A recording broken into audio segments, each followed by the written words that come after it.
Hello. Still going on my end. Okay. Hello, and welcome to day number 3. SF. I'm hearing echoes. Hang on. Just a second. Hello, and welcome to day number 3.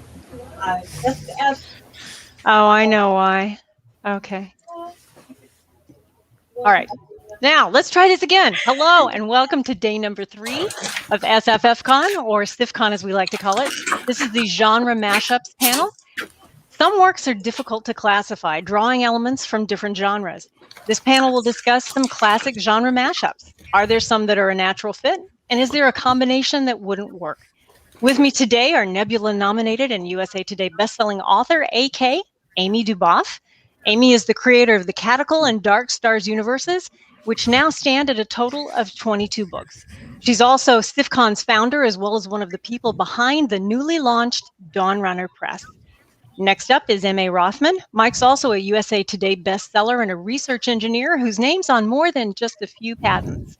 Needless to say, he has a background in the sciences. He's published 6 different series in categories from hard science fiction to lit RPG to suspense and medical thrillers. James S. Aaron is the author of more than 15 books that span several sci-fi subgenres, such as AI emergence, military sci-fi, and hard science fiction. A voracious reader of all things, his career in the Army and in law enforcement has influenced several of his works. And he has a new series coming soon, Vagabond Space, from Aethon, that will expand him into yet another genre, I believe. And then finally, A.G. Riddle. Jerry spent 10 years starting internet companies before retiring to a very successful writing career. His books have sold over 400 million copies worldwide, have been translated into 24 languages, and several are in development for feature films. I'm Lisa Richman, and I write hard science fiction thrillers under the name of L.L. Richman. They encompass 4 different series in 2 different universes. And with that, we'll jump right into our first question. Thank you guys for joining us today on the panel, and thank you for watching at home. If you're on YouTube or on Facebook, we're monitoring, and if you have any questions, please feel free to pose them, and we'll address them as we go along. So, guys, what genres do you write, and what first drew you to them? Was there a favorite book or a movie or a show that hooked you? Any takers? Who wants to start? Sure. Yeah. Sure, I can start.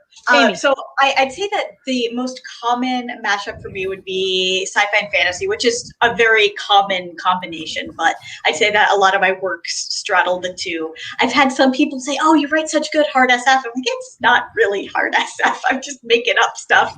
But I think doing it in an internally consistent way can make it seem like that. But I think a lot of the telepathic and telekinetic abilities really fall under more of a fantasy thing, even though you're giving it a scientific explanation of some sort through special genetics. It comes across as more that. But my Dark Stars trilogy in particular, I set out to write as a combination of the two, where it begins as very much magical abilities, but it turns into a scientific explanation by the end of the trilogy. The most recent book that has been released, that actually just came out this past Friday, was In Darkness Dwells, which is in kind of a horror thriller sci-fi mashup. Okay, anyone else want to jump in? James, what do you do? What inspired you? I was going to go back to probably what inspired me. Like one of my favorite books growing up was probably The Doomfarers of Caramond by Brian Daley. And so that's a portal fantasy about a platoon from Vietnam that's transported to a fantasy kind of secondary high fantasy world. And I haven't been able to execute that myself, but it's something I've always had in the back of my mind and really enjoyed, where you take the military perspective on fantasy, right? That's one of the things I enjoy about mashups the most, is when you can take a perspective from one genre and kind of apply it to another through the characters. And that's something I enjoy a lot. In bringing 2 genres together. But that's kind of the one I look back to, is that I really would love to be able to do that at some point in the future.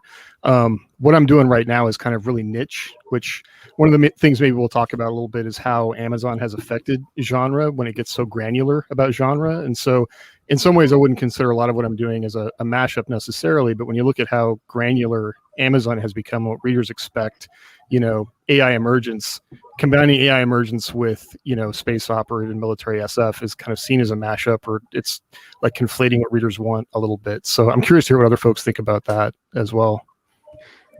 Jerry? So I write principally science fiction thrillers, which I guess is a pretty common genre mashup. But I'll say that my books have maybe a little more romance than the average sci-fi thriller, and I mean that's something that I think adds a good bit of dimension to the books. It's something that I personally like. Feel like it makes the character's journey a little more well-rounded, and I think it expands the appeal of the books. I mean, I think. Look, if you ask me, genre mashups in general, I think are very powerful. Like, I think if you can pull readers from, mystery thriller and science fiction and romance, you get this big critical mass of readers. I think, to me, the risk is that, there's believability boundaries. I mean, within each genre, there's what mystery thrillers are willing to believe, and do they believe in aliens, and do they believe in, people going faster than light and starships and things like that. And I think when you start combining elements, there's no question there's more risk, but I think there's more payoff in it too. And I think as authors, there's something pretty exciting about doing something new. And so I think that, to me is when I'm thinking about what I'm writing, like everything I'm working on now and have finished is a bit of a genre mashup, but I think what it starts with is, would I read this, and would I believe it? And does the story feel authentic on the page? And I think if it does, and you can get readers from multiple genres, I think that, can become something pretty interesting. Mike, what about you? Sure. I guess I started off reading probably one of the first mashups that I can think of is, Michael Crichton. I mean, most people have heard of him, and I mean, he's kind of the godfather of the techno thriller. I mean, that's the kind of stuff I like to write. And even though it's, I would argue that most of his work was science fiction, but it was marketed by, traditional publishing as a thriller because that was the seller of the day. But it's really a combination of both. It is kind of like one of the mashups, and I mean, I think we see these kind of mashups everywhere. Whether it's soap opera family drama with science fiction, otherwise known as Star Wars. I mean, they're kind of everywhere. But Crichton's probably what set me on the path, for this, this kind of stuff. Yeah, going back to I like stuff that is relatable to people, and it's like Jerry said, it's it brings in elements of things that people can relate to, whether it's a love interest or something that you can imagine happening right now or in the very near future. Those are things that people can like. It's not too much of a stretch for them to imagine such things. It kind of has to be relatable in order to be readable, really. Yeah. Mm-hmm. What were you going to say? Going back to the inspiration, A Wrinkle in Time was definitely one for me. That's very much bridging that sci-fi and fantasy line. And if we're counting Family Saga as a distinct genre, then all of my space opera stuff definitely falls into being a crossover. So when you think about how you chose the genres that you chose to mash up, were you concerned about any of the risks that might entail? Did that even cross your mind? No, I mean, I was just writing the story that I wanted to read. So that has been great from finding readers who are really passionate about it, but from a marketing perspective is a little bit more challenging. It's like, how do I really talk about this thing? Because it was really just these are all of my favorite elements combined into one thing versus writing to market in a specific way for a specific audience. So it didn't really occur to me, but I'm trying to make more conscious decisions about those things as I move forward with further books in each of the universe to make it so I can find audience a little bit easier. I would say I've actually gone the reverse direction of Amy. I wrote my first novel, and I've spent a lot of time on it, and my wife was the first person to read it. And there were things about it. She was like, I think the novel is pretty good. She thought it was a lot better than she thought it was going to be. But she was like, there's some crazy stuff in here that I think just does not really work with what you've got going on.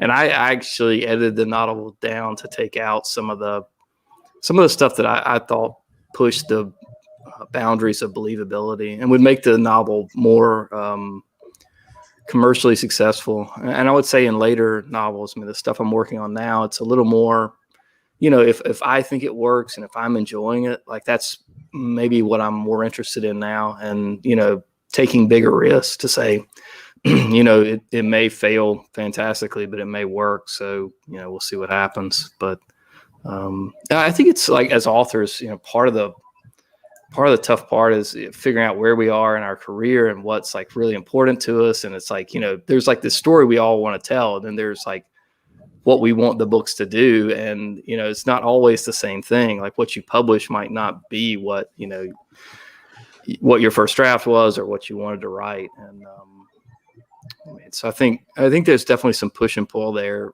especially with genre mash. Even if you're writing a book that is well within the genre confines, I think with the mashups, it gets even more. I think the math becomes a little more, intense. You think it's going to be easier to explore a mashup when you're a little bit later or mid, you've got an audience who's following you and they trust you more, as opposed to a newer writer who might want to leap into the pool with a genre mashup? Or is the risk a little higher that way? Right. Well, that's a great question. That's a really great question, because I think that it depends. Like if you have a big audience and they know you for something, like when I first started writing, I just thought, I had a different opinion. Like I thought, well, as a reader, like I look at something, if it's interesting and I like the author, I'll do it. And then sometimes they do stuff that I'm not that interested in and I don't. But readers, if they like your stuff, they tend to auto buy. And so then if they buy something that's like, man, this is really not what I was expecting. Yeah. It causes some pride. I know Mike just, he's sort of stepping out of what he's traditionally been doing. And I'd love to hear, I think your stuff has Mike, been you've been successful. everywhere. Yeah.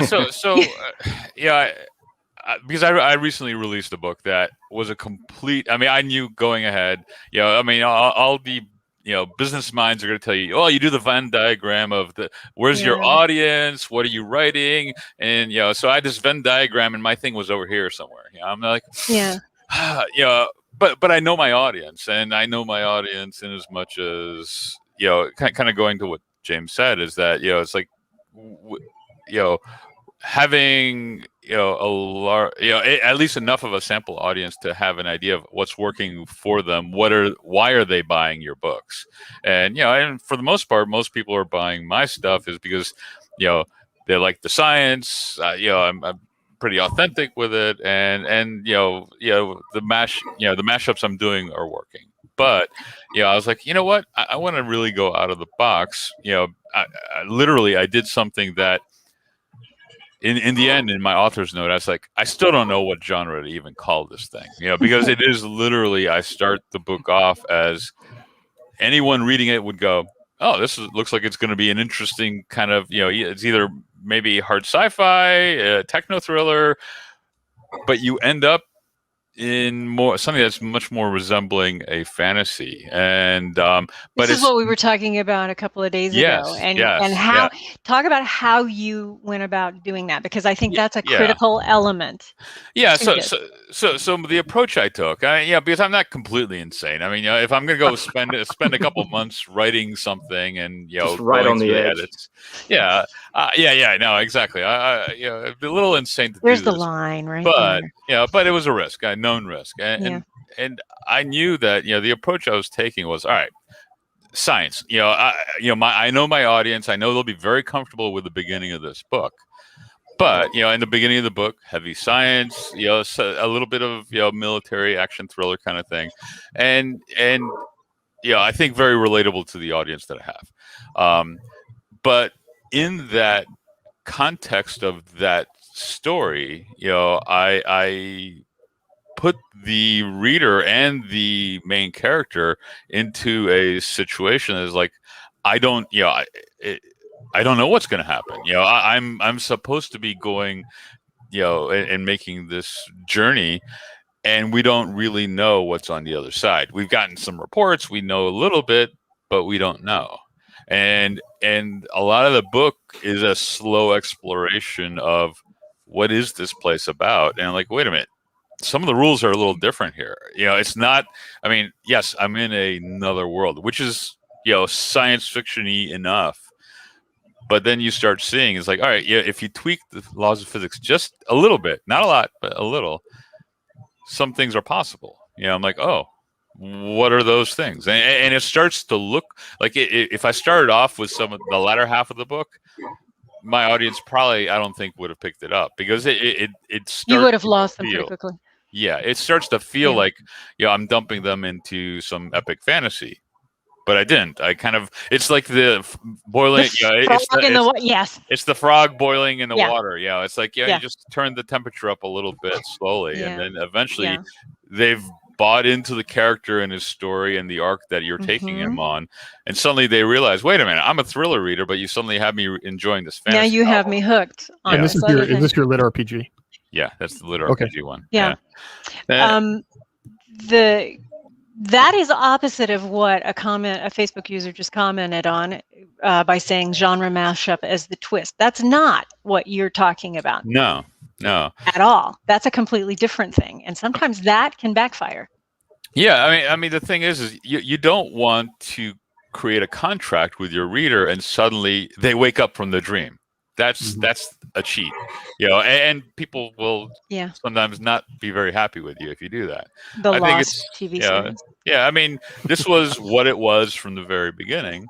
Yeah. An exploration novel, and then suddenly you realize that as you're learning the rules aren't exactly what you thought they were. And I think you can baby step someone into something that they didn't expect to enjoy. And so far it's working. I mean, it's sufficiently, I'm getting the same result, in 2 different languages. So, well, it looks like you marketed this as lit RPG. So it's like people know what they're getting. So Yeah, exactly. And I did that for a reason. I marketed it to an audience that I normally don't touch. But there are my readers who are like, wait a minute, what do you mean you're doing that? And I'm like, well, and the description of the book doesn't sound lit RPG at all. It's about this, guy who's ex-military, who's, clandestine government project, something that is audacious and rivals the landing of the moon. That's not a lit RPG setup. So I kind of had things hopefully to pull two sets of folks. Right. One that trusted me and one that I was like, really? Yeah. And so, like I said, it was a gamble. I don't necessarily recommend it, but it seems to be working. Yeah. Okay, guys, have another question for you from YouTube this time. If you're writing a mashup, James Hogenreich says, and I hope I said your last name properly, are you intentional about including familiar or common tropes to make readers feel at home, or is it less calculated? What do you think, Derry? I mean, I do think that depends on the genres a little bit, right? And the expectations. I mean, science fiction thriller is something where, the novels are really all over the map. So is it a time travel, or is it something about, quantum physics, or what is it? But I think those can be important guideposts. I mean, if you're writing, space opera married with, family drama or time travel or something like that, I mean, I think certainly indicating where you're starting is helpful. And I think one of the things we're talking about that is really important is believability, and like talking about this big twist and all that. And so it's like, I think the thing that probably gets you the most 1-star reviews are people who are really enjoying. It's not the people that just absolutely hated it, because most of the time, I mean, they hate it pretty early and they get out. It's the people who really loved it. They got deep into the novel and like something really ruined it for them, and they're like, "Oh man, this was really bad." And so I think that's a particular risk in genre mashups. And so indicating, what they're getting is important. But with that being said, figuring out where that line of believability is sort of where I think the most success is found. It's like The Sixth Sense is one of my favorite.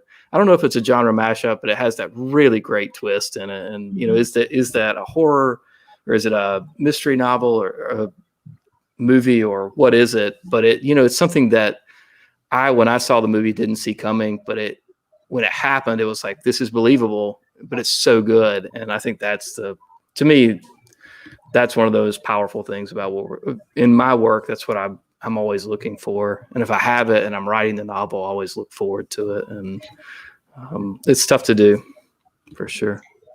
Yeah, I think it depends on as you said, what you're doing the mashup between. So I tend to look at something like science fiction or fantasy as more of a setting and kind of the look and feel of it, whereas a thriller is a very specific type of pacing in the plot.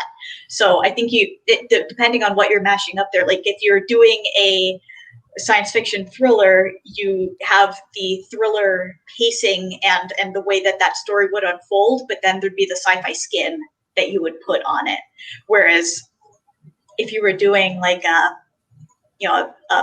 paranormal thing with ghosts in science fiction, those are both elements that you're putting in there, but then you would need to pick a plot archetype to put in there to be driving the story, and then everything else around it is there. So you might have a romance kind of pacing and plot that you're putting in there, and then you have these other elements that you're building around it. So I think some genre mashups are going to dictate what the base is, and then what the others are what the skin is on it.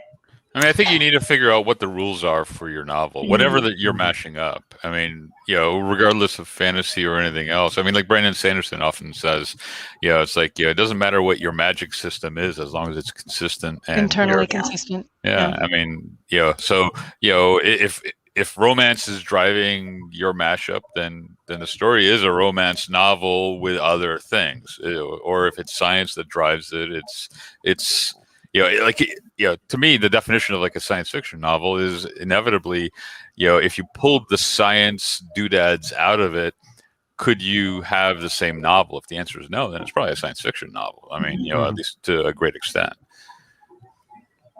And I think when we talk about genre mashups, you can drive yourself crazy thinking, man, is this going to work? But I think ultimately, if you're the reader and like you would read this and this is good, then I think you go for it. And, the market might tell you something different. But it's like one of the things that, I never would have written or thought would work is these science fiction romances with like the aliens, like the ice planet barbarians, which I think is like dominating the Kindle store. It's like, if you had asked me, is this going to work? It's, no way, this is not going to work. This is not a thing. It's crushing it. And it is a thing. And there's apparently a huge audience on TikTok and Amazon for this kind of thing. And it's, it's basically, I think the equivalent of, all these covers with the abs and stuff. They just put like a blue alien in there. And that works. Yep. So that's, there's your genre mashup. It calls into question what I actually know. So, well, I think you've still got I completely missed the mark on all of my writing compared to that. I feel like I need the genre hop. Getting back to the question talks about like, common tropes, like there's still core things like in that, that they've taken that core romance story and just given it a new twist and by location, or because one thing I think is really important in genre mashup still is character, is still the journey with the character. And I think a lot about like that believability is so difficult, especially if you're pushing a character into a new situation based on starting with science fiction and say moving into a fantasy setting. I think doing that work to really bring the reader along so they understand with the character. So if the character buys it and the reader buys it when you move into that new setting, okay, cool, let's go do that. But if you don't do that work, I think that's where it kind of falls apart. And probably the same thing with the romance. If I don't like the core romance story and the meet cute and the whatever, I'm not an expert on that. It's probably not going to work. But if I like it, then it's cool to be on the ice planet because I get to see that play out in a different setting. So. This is another question from Facebook, Jim Dean, and it's kind of a little ancillary to, I don't know that it's quite genre mashup-y, but he was curious to know what you think about science fiction novels referencing other science fiction universes in their storyline. And he mentions a couple of authors who've done that. I don't know that necessarily impacts the mashup of a genre. No, but it might be a copyright issue. Well, I don't even know that that's. Well, he references Heinlein, and Heinlein did a lot of kind of, I think Heinlein was trying to operate in different tropes, at least SF tropes, in a lot of different ways. So maybe that's what it's kind of getting to. Yeah. I think the context is important, right? I mean, if you look at Ready Player One, I mean, it's referencing literally our entire childhood. So Pop that culture. it can work, but I also think it can pull the reader out of what you're doing. I mean, I think if you're referencing, if they're deep into that world or deep into the character's POV and you've created something unique and then you refer to something else, there can be some danger there. But I think if you're doing it the right way, it's totally fine. Sort of depends on the execution, right? Mm-hmm. Yeah, I mean, In like in one of my novels, I have characters actually going ahead and they're literally doing the first ever faster than light travel, and and so there's a long build up to that moment, and it's kind of a peak moment. And the guy jokingly refers to Star Trek. It's like, make it so, or Right. whatever the term was. And it's like, so to me, I mean, I guess I don't look at that as a purposeful thing, but it's like, well, why not? It's like, because it is equivalent in many ways, to to some of the dialogue that people who are probably reading that are probably familiar with. So Right. Yeah, I've done that too. Where if you're creating in your universe, if you're assuming that it's our future, then our future will have us as its past, and we're familiar with references to Rome and Greece and all sorts of historical references should translate in the same way. Sure. I'll say I've got a ton of Star Trek references in my book, but they're subtle, like they're not overt, but it's sort of like that make it so type comment. I mean, I personally like it, but I think just keeping it within the realm of believability. If you're 3,000 years in the future and you're referencing this one really obscure show from the 1990s, like that might not, but there are certain big things that are just the big monoliths in society now that it would reasonably endure in the way that we can reference Plato now, then that's a little bit more believable. You're probably not cool enough. It's all right. You don't understand. I get it. All right. What about genre mashups that don't work? Have you seen failures? Well, I know my lit RPG shouldn't have worked. So, I mean, I think almost anything should work if you approach it correctly. I mean, like I said, that my lit RPG thing on paper shouldn't work. But I approached it in as close a way I could think of that. I was like, well, I've got a certain audience. I'll start there and I'll migrate to it. And ultimately at the end, it's not like the science aspect of it disappeared. It's not an or, it's an and so it's a mashup, not of a you're switching from one to the other. It's a merging of both. So in that case, I mean, if you want to start with a Louis L'Amour Western and end up in science fiction, I mean, I think Brandon Sanderson did one of those. It's like, it's like, I mean, why? It can be done. I mean, I think almost anything can be done if you approach it. It has to do with the approach. And Jerry, like you said earlier, those 1-star reviews aren't from people who are ambivalent about it or who saw it and bailed and decided not to like it. It's those people who you caused them to care, and you got them engaged. You betrayed them utterly. Bait and switch. Exactly. They just feel so betrayed. Like I could see something like if you were doing like a rom-com and like war tragedy kind of movie mashup, like something like that, where your type of ending feel would be fundamentally different from a trope perspective across both of them, where that would leave one audience or the other unsatisfied in some way, because so at the middle ground between them would be a neutral ending, and that's not satisfying for anyone. So I think as long as you are picking two things that have a similar overall kind of arc to them, like this is going to be a happy ending versus going to be a sad ending, then you can find some middle ground there that and make the elements work together.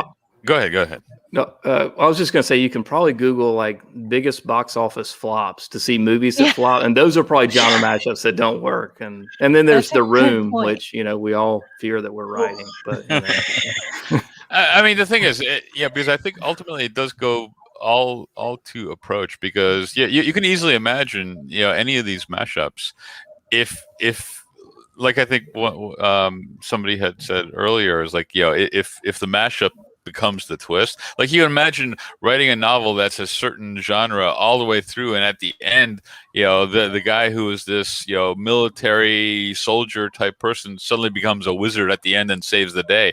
I can imagine a whole slew of 1-stars coming out of that, because you wrote a contract that you did not fulfill. You didn't end it the way you promised that you would. Right. Yeah. And I think, in Star Trek: The Next Generation, that was like, if you talk to people, it's like, I love this show, but like early seasons, they would do that Deus Ex Machina type stuff at the end, where it's just like, boom, resolve it. It's like, oh man, come on. Yeah. But just kept lazy. watching it. Just kept watching it. Yeah. But they And only people- had 45 minutes on TV, so they had constraints. But Right. Yeah. They had budgetary constraints too, and They we did. don't have that. I mean, we're limited only by our imaginations, and if we can't fulfill that contract, like Mike said, it's on us. It's on us, Really? and you take 2 more weeks to think about how could this be more logically worked out, and you do the Right. work. Yeah, Right. as Mike's poster, you work harder and figure it out. Yeah. But, Yeah. Are there any particular genres? So, this is SFFCon, so it's science fiction and fantasy. But there's so many other genres, forensic mysteries, medical thrillers, romance we've mentioned. Are there any genres that are more challenging, you think, than others to marry? Are there any that you would personally stay away from, and why? For me, it would be romance, just because I am not a big romance reader, and so I don't.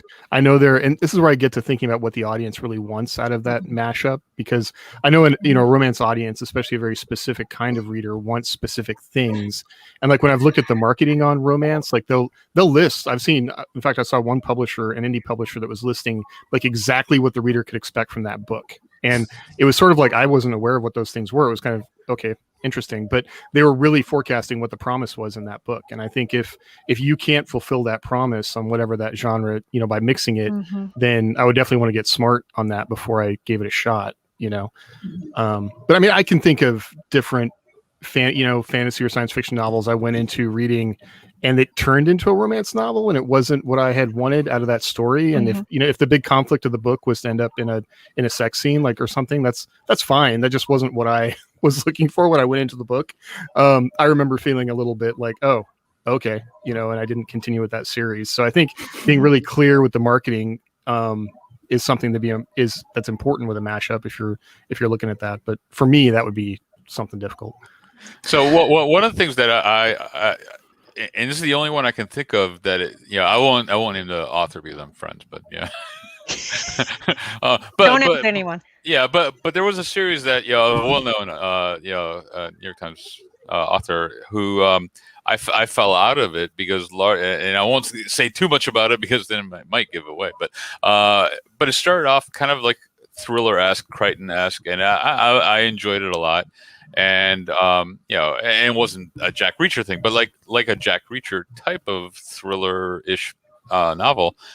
And then as the series progressed, this is multiple books in, it got darker and darker and more dystopian, and it became like a very much a Cthulhu like story. I'm like, wait a minute, the series started off as like a Jack Reacher kind of story, and now I'm dealing with dark satanic cults and all sorts of other. I'm like, so I think some of the mash. That's like a mashup as an example across the series versus contained within a novel. Well, and that's a good point to bring up. You can do a genre mashup across a series, and then are you breaking that contract in that way? For me, that was a breaking of the contract for me personally. I think they were successful. Certainly, the first couple books were much more successful than the latter ones, but but for me, it was I got into the story for a reason, and then it just got very dark, and it wasn't something that I was just that into, and I'm just like, yeah, I love the character, but I think I'm done. So. Well, I think it's another good point is, what is the, I don't know if you call it grittiness or what is the, how, real are the books. And it's like, I think you got to sort of, go in the same way you start out. And I think if you change the tone of a series, no matter what genre it is, you have problems. I mean, to me, to the original question, I think it's a really good question. And to me, hard sci-fi is probably one of the hardest ones to marry. And hard sci-fi and romance and hard sci-fi and fantasy are probably some of the tougher ones to do. Yeah. Hard sci-fi and fantasy are almost mutually exclusive. Or mystery, because mystery can, it's all about detail. And I was just thinking about like going back to Asimov's, mysteries, like with the robot chronicles and whatnot. Like he would often pin that on like an understanding of some detail, but it wasn't like, even though it might have been hard SF for the day, like it wasn't, you couldn't get too deep into it because then you just kind of like blow the mystery out of the water, or it's very difficult, I think, to maintain the realism with that. I mean, mystery and science fiction is one that I do enjoy a lot, but I can see where if folks don't like mystery, then they're not gonna they'll give up on the science fiction because they don't like the slow boil of a mystery potentially. Yeah, I was going to say mystery and romance would be two that I think can work very successfully, but you need to go into it that you are writing a mystery novel that has sci-fi or fantasy or romantic elements to, or whatever else. But you're writing a mystery novel or you're writing a romance novel, because you can have a romantic thread in any kind of book. But if you are writing specifically a romance and whatever other genre, romance readers are going to expect a romance plot, and if you don't hit all of those, if you don't hit all of those important beats of you meet cute, and then we have our like, oh no, we're never going to be together, dark moment, and then oh yes, we're actually here and we're getting our happily ever after, you're going to have very unsatisfied readers. So, well, I mean, go ahead. Finish. I was just gonna say, because if you're writing a romance, it's the romance that is supposed to drive the narrative of the story, right? Yeah. That's what's forward in the story. And same with the mystery, that you have to be hitting so having like, oh gee, there's this thing that doesn't make sense and characters are trying to figure it out. That can be at any point in any given book, but if you're writing a mystery book, there's a way that needs to unfold.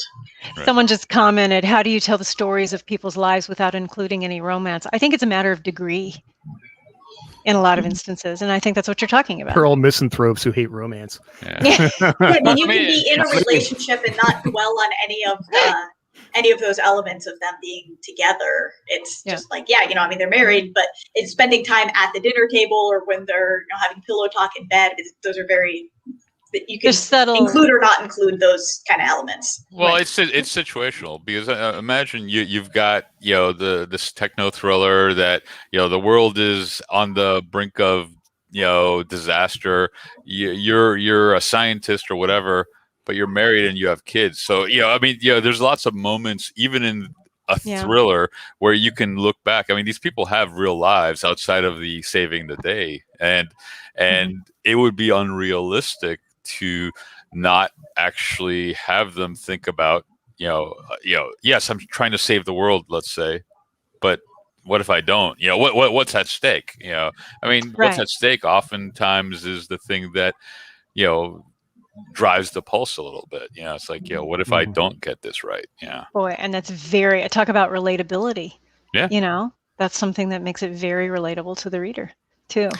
Well, you think about the ultimate genre mashup that we probably all grew up on is the X-Files. I mean, it's a mystery thriller. It's almost a police procedural, but it's got everything in there. Paranormal. I mean, it's got this paranormal, the science fiction. It's got ghost stories. It's an alien invasion story at its heart. It's like, or is it? And then, there's episodes in there that I was just like, this is not quite for me. But if you like the core thing enough, I think that within genre mashups, you almost just, if it's so good, you just overlook some stuff. It's like, that wasn't for me, but I'm going to keep going here because I love this. And Yeah, It's all this the, it's all episode the not Project so Blue much. Book stuff. Yeah. Yeah. Well, I think And the characters speaking are of- so important there too, because yeah, Scully and Mulder at least kept me, pushing through Yeah. whatever weird They drove episode. it. Yeah. So, okay. So, Jerry, that brings up another question that I wanted to. sorry, my daughter's in here. Here, sweetie, you want to Okay. attend Well, the I'll SFFCon? ask the entire group. Actually, Mom jumped in the pool of pajamas.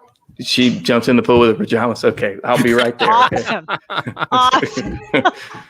You talk about unexpected things happening in your books. This is my life. So There you go. That's the unexpected I'll be twist right right, back. there. Yeah. Oh, jumping in the pool with pajamas. With the pajamas. Okay. Oh, no. So we lost a panelist. He'll be right back. It's okay. So I'm going to come back to, authors do have real lives too. Yep. Her parents her grandparents are out there. So I think my wife is like 8 months pregnant, but she's still floating. She's only in 4 feet of water, so everything's fine. Okay, And, okay. Yeah. That's, anytime you have child in water, you want to take care of that Yeah. immediately. Yeah. Yeah. I'm glad you brought up the X-Files because I had another question kind of lurking in the back of my brain that I wanted to ask, and that was, can you put too many genres together? Is there such a thing as mashup overload? For sure. I mean, it can be the Swiss Army knife that just does not work. I mean, I totally agree with that. But I also think the X-Files, I thought what was so interesting about that show, and I really think it shaped part of my perspective on writing and what science fiction could be was, I mean, it opened with a fairly narrow scope that was like, this is this science fiction mystery. It felt really authentic and interesting and new. And they, with each episode and every season, continue to like sort of expand the scope. And I think what worked about it is you had the skeptic and you had the true believer. And so as the audience, a great part of the audience wanted to be a skeptic and not believe. And then, Scully was voicing that. I also think the sexual tension, the sort of light romance between them, it worked really well. It wasn't overt. It wasn't on screen really ever. And, if not for Tay Leone, David Duchovny would still be on that show and, we'd still be watching it. But I don't know if that's true, but I thought she broke up the X-Files. But One show I think. Oh, go ahead, Mark. Well, I was going to say, I mean, X-Files are a good example of something where, pinning it down to a genre is kind of tough, but, the common thread throughout the entire thing, I mean, you didn't know whether you're going to be looking at, some psychics or alien invasion or whatever, but it was always going to be some kind of weird mystery, unexplained thing. It's like, is it real? Is it not real? And it's a puzzle. Like, let's figure out what the puzzle is, and it was going to be interesting. And I think a lot of serials, like that's obviously in TV format, but like the Jack Reacher novels, obviously very wildly popular in a thriller. It's not a mashup at all, but it kind of follows the same vein where it's a serial that it's always a different story, but you had a couple common elements regardless of what it was. So I mean, keep people coming for a reason. What's the reason? It could be anything. Right. I was going to say a response to X-Files for me was like Fringe, and Fringe I felt was like really kind of like X-Files 2.0 in a lot of ways. And they started out with Monster of the Week, and then even though they did have a plan, they narrowed it down to stop doing that and started focusing on the central mystery of the series, which might have gone off the rails at the end, but I felt that it was doing some of those similar things to X-Files, mashing up different. Yeah. Can you think of any? I'll give you an example of one. Anne McCaffrey, I think, did a really good job of genre mashup in her Dragon Riders of Pern series. It was a bit of a bait and switch, actually. If you go back at the when you get to the very end of the series and you realize, oh, hey, these are colonists and we're talking about genetic engineering, and the Ageno3 is HNO3. That it has some really hard science in it. I wouldn't call it hard science, but I mean, it's got science elements in it. She switched you from fantasy into science fiction.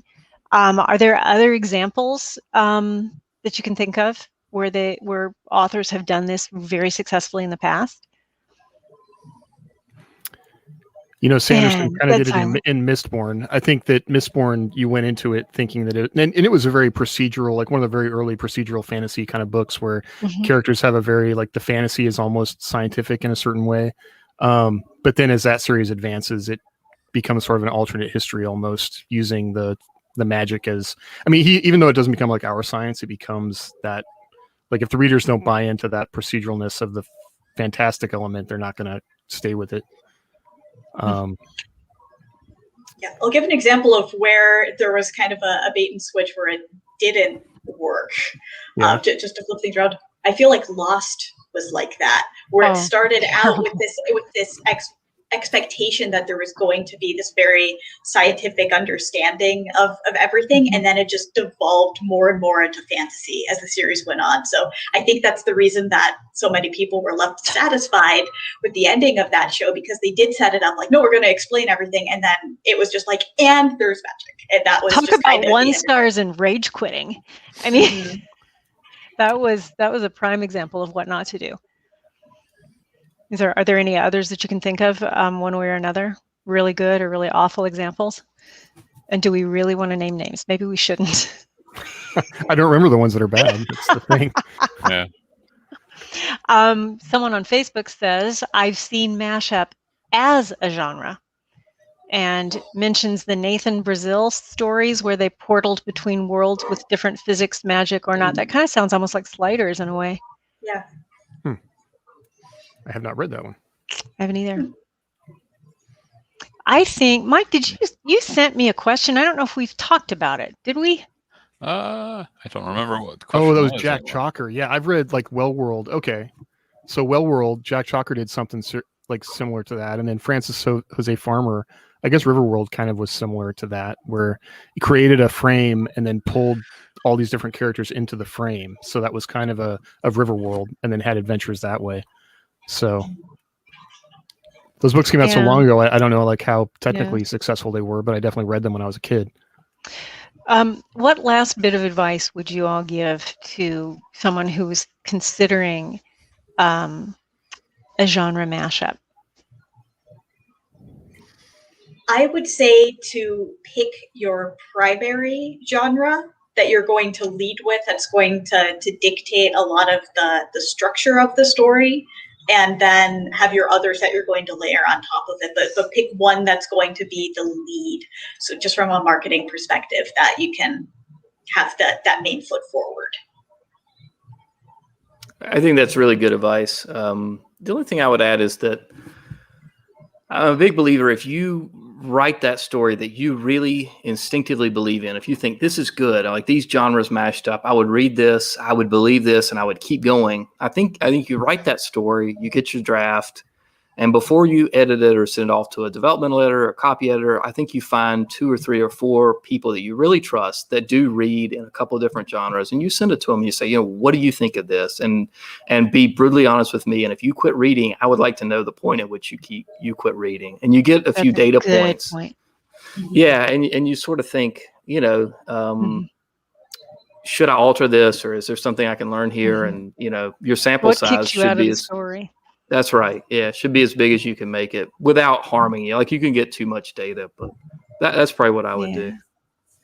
And I would say, adding to that, it's always useful to get feedback from a lot of people as much as practical, and then just see what are, if people are saying the same thing, or some people are saying the same thing, those are the ones that you really pay attention to, because it's hard for the author to be a fair critic sometimes because we're too close. For sure. Yeah. Someone said Glenn Stewart's Starship Mage series is a great example of a mashup. Mm-hmm. Sure. I think looking at what people like, if you're already doing something like the techno thriller with a strong adventure angle, or you're pacing, or what is it that your readers really love about what you do, and then if you can do that potentially in another genre or bring a genre in, you're not changing things that much for people, and you're not really throwing them that much of a left curve, where they're going to be like, just rage quit. They're willing to stay with you because you're doing all the other things they enjoy. I think that can really help. And you've spent all this energy and time and effort in developing your audience. You don't want to lose them. You don't, if you genre hop, you're starting from scratch. So by doing that, by leaning into your primary genre that you're known for, and then adding on, I think that's, James, that's a good point. Yeah, and I think a lot of these genres, I mean, I guess in my mind, the way I look at it is that, the harshest hop is the science to fantasy thing, because it's the thing that we don't relate to. We cannot relate to. But other genre mashups where you're like taking a romance I mean, it's easy to imagine romance with almost anything else. It's a matter of how much. Or any of the other. If it's a drama, with something else. I mean, those aren't as a distinct kind of hard line between where one ends and the other begins, because they all kind of share common roots in many ways. Yeah, the human elements that will be across anything, because it's just a matter of character. Yeah. Right. Absolutely. Well, we are about 8 minutes away, so we should probably wrap up. Do you guys have any last final nuggets of wisdom that you want to toss out before we wrap up? No. I'm excited. I like to, I do like to read mashups, because I think that's where a writer can really push boundaries and do something new and interesting. And that, to me, is really exciting, because I feel like a lot of things about the market we're working in right now, like, really lead people to kind of try and do the same thing over and over again. So it's exciting to me when an author tries something different. And even if somebody maybe fails spectacularly, at least they tried something. And I want to see that, that excites me. So. That's a great point. I totally agree with that. I especially think if you're early in your career, there's an argument that you can take more risks. I mean, you can roll the dice and see what happens. I mean, it can be, I personally think that if you can mash up a few genres and do something fresh, there's big success there. There's a little more risk. And then if you're down the road in your career and you've got an audience that knows you for a certain thing, you switch it up. There's some risk there too, but sometimes you have to. It's like what Mike did. Yeah. Was it when Garth Brooks went to Chris Gaines? That was too far. Too far. One step too far. Yeah. Well, thank you guys so much. As we wrap up, what I'd like to do is give you guys each a second to tell our audience where you can be found and where your books can be found, if they want to connect with you or pick up some of your reading, some of your books for summer reading. Amy? You can find me at amyduboff.com and on Facebook under my Facebook group of Queen of Space Opera, and on social at Amy Duboff, most places. And all my books are on Amazon, and the paperback should be available anywhere that you can get paperbacks, and some on Audible as well. James? JamesAaron.net or JamesAaron.net/books will go right to the good stuff. Awesome. Mike? MichaelARothman.com, and ebooks are all Amazon, and paperbacks pretty much anywhere you can get them, mostly in English and German. Okay. And Jerry? It's agriddle.com, and the books are on Amazon and Audible. Awesome. And you can find me at biogenesiswar.com or facebook.com/LLRichman, any of the social spots. Ebooks are on Amazon. Print books are pretty much anywhere. Thank you guys so much. We've got a whole lot more coming your way, and feel free to browse the SFFCon YouTube channel. If you haven't caught some of the panels from this weekend, we've got quite a selection for you to browse. Thanks so much, guys. Cool. Thanks. Thank you very much. Yep. See ya.